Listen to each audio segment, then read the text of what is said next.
will be more than these witnesses because they will be ministers of the word. Pagsugod sa Ebanghelyo ni San Lucas, chapter 1, verse 2, gahisgot dito, gawas sa mga saksi, or aside from being witnesses, they are also ministers of the word. In other words, the preaching and the proclamation is important. Kay pwede naman na nga makadawata sa mensahe. Pero og dili nato isang yaw, kulang. No? And that is what witnessing is. Now furthermore, it is to be noted that the category of witnesses is one applied to all the protagonists in the Acts of the Apostles. Okay? Ang tanan nga mga main characters sa Acts of the Apostles gitawag og witnesses. Now, another thing about the word witness. The word in Greek of the word witness is martyr. Martyruo. Martyruin. So to witness is to shed one's blood. It is a life-giving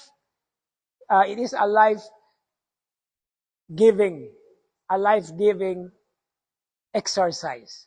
So ihatag ang kaugalingon. Muna nga, naghisgot ko last time, na ang ngalan sa libro sa mga listahan sa mga santo sa simbahan, gitawag og martyrology. So muna nga, ato aron nga i-expand ang atong pagsabot sa martyr. Ang martyr dili lamang nag-ula sa iyang dugo, kundi nagsaksi. Actually, there is a classic description of martyrology. Na ay red martyrdom, na ay white martyrdom, na ay blue martyrdom. Siguro na apoy lain-lain pang color ana. No? Na ay black martyrdom. So, that's actually more than death or beyond death. Kaya pwede man tamo saksi, munang ang mga santos, ang unang mga santos, actually, when we talk about martyrs, katong namatay, gipatay tungod sa pagtuo. And who is the primary first one? Stephen. But even before that, if we consider the Gospel of Matthew, naana to'y mga holy innocents.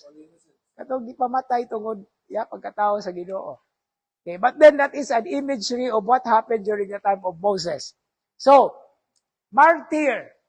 We are called to be martyrs. We are called to witness. So the meaning of martyr is witness. Saksi. Okay. Now, verse 49. Okay. I am sending the promise of my Father. Now, what is the word used by Luke in the sending? It is the verb apostelein, to send. Where the word apostle comes from. Munang gitawag og apostoles, kay ang meaning sa apostoles, pinadala. But what is the process? Sa dili pa ipadala, pagtuon usa, musunod usa. And what is the word for that? Disciple. O discipuli. Okay?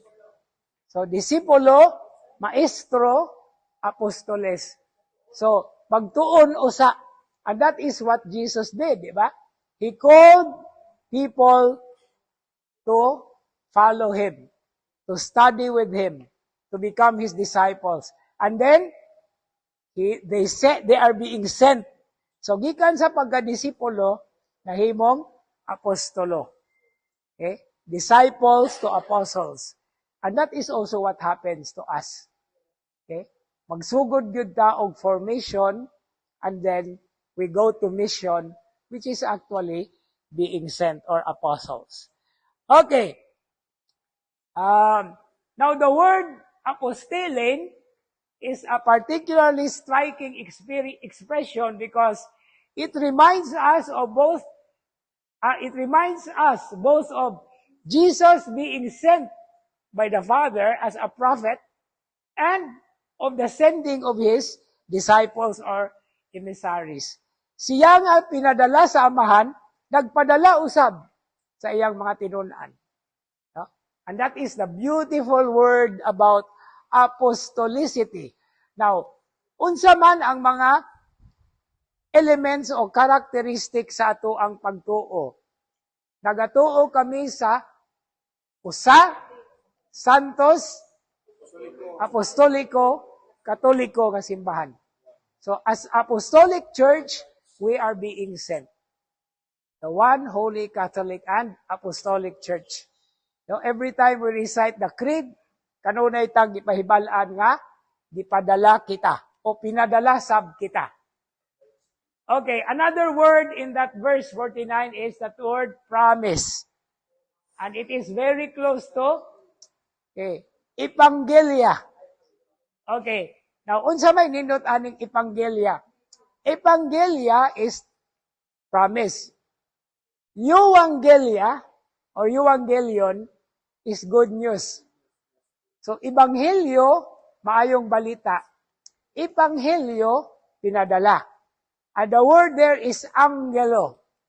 No? That is the meaning of angel. Pinadala.